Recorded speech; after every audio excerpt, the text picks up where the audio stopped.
సాగిపోవుడి. ఎందులో సాగిపోవాలండి?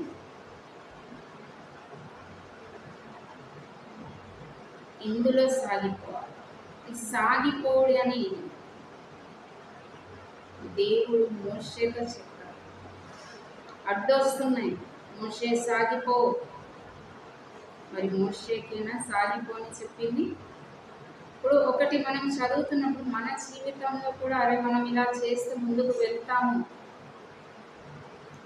దేవుడి మాట మోషే విన్నాడు. మరి మనము ఆయన యొక్క మాట వింటే మరి ఆయనని సాగిపో అని చెప్పిన దేవుడు నేను ఇక్కడ ఆగిపోమంటాడు. మరి ఎర్ర సముద్రం ఎదురు వచ్చినప్పుడు మరి భయపడుతూ కూర్చున్నాడు మోషే. సాగిపో సాగిపో సాగిపోతాం. మనం ప్రార్థన చేస్తాం, మనకి బలం వస్తుంది, అంటే ఆలోచన వస్తుంది, దేవుడు మనకి తోడుగా ఉన్నాడు సార్, మనం ముందుకు వెళ్ళిపోదామని. కానీ మన ఆలోచనలు ఏం చేస్తే వెనక్కి లాగేస్తూ ఉంటాయి. అరే మనం ముందుకు పోతే ఏమవుతుందో. నిజంగా ఆ కాలంలో మనం ఉంటే మరి మనం దేవుడి మాట వినేవాళ్ళమా, లేదంటే అక్కడ అంత పెద్ద ఎర్ర సముద్రం కనబడుతుంది ప్రభావం, మేము ఎలా వెళ్ళాలి అని ప్రశ్నల మీద ప్రశ్నలు వేసేవాళ్ళం. ఎందుకంటే ఒకటి మనం చూస్తాం, దేవుడు చేసే కార్యాలు చూస్తాము, దేవుడు చేసే ప్రతిదీ చూస్తాము, మళ్ళీ దేవుడికి క్వశ్చన్ చేస్తాం, ఇది చేయగలుగుతావు ప్రభా, ఇది అవుతుందా? కానీ దేవుడు ప్రతిదీ చేయగలడు, ఆయనకి అసాధ్యమైనది ఏది లేదు, సమస్తమును సాధ్యమే. కానీ ఆయనను ఏం చేస్తున్నామంటే మనం ఆయనకి సాధ్యమా, ఆయన ఇది చేయగలుగుతారా, అప్పుడు చేశాడు మీకు అంటే ఆయన సామర్థ్యం తగ్గిపోయిందా?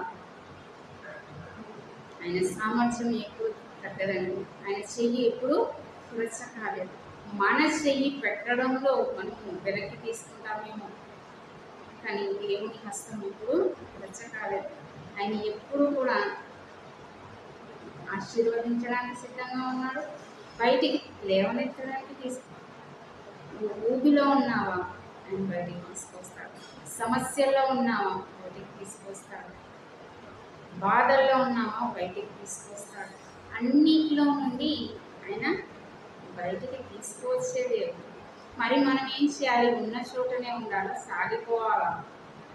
మనకు మనంగా సాగిపోతే కార్యం జరగదు. కానీ ప్రార్థన ద్వారా ఆయనను ముందు పెట్టుకొని మనం ముందుకు వెళ్తే, ఆయన వెనక మనం నడిస్తే ఎర్ర సముద్రము పాయలైపోయినట్టు మరి ఏమైపోతాయంట, నీ జీవితంలో ఉన్న ప్రతి ఆటంకం కూడా పాయలైపోయి విడిపోతుంది, నీకు మార్గము సరళమవుతుంది. మనం దేవునిలో సాగిపోవాలి. మోషే దేవుని ఆజ్ఞ ప్రకారం సాగిపోవాలి. మనం దేవునిలో సాగిపోతే ఆయననే మనకి మార్గము సరళం చేస్తాడు.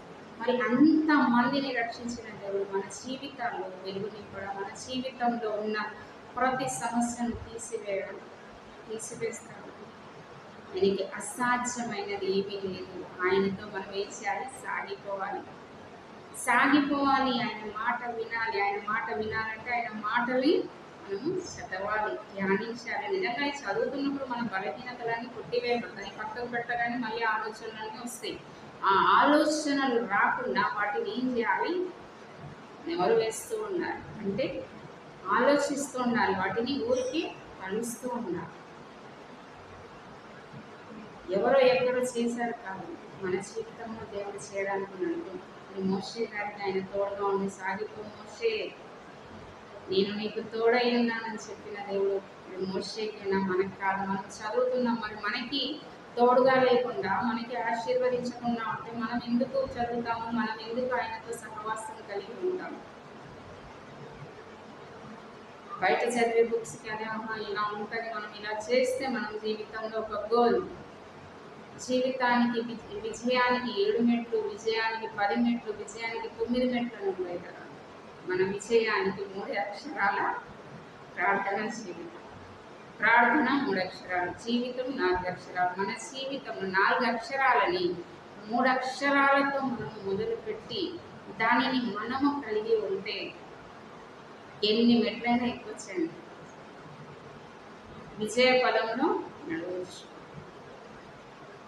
మరి ఆ విజయ పదంలో నడవాలంటే మనం ఆయనతో కలిసి సాగిపోవాలి.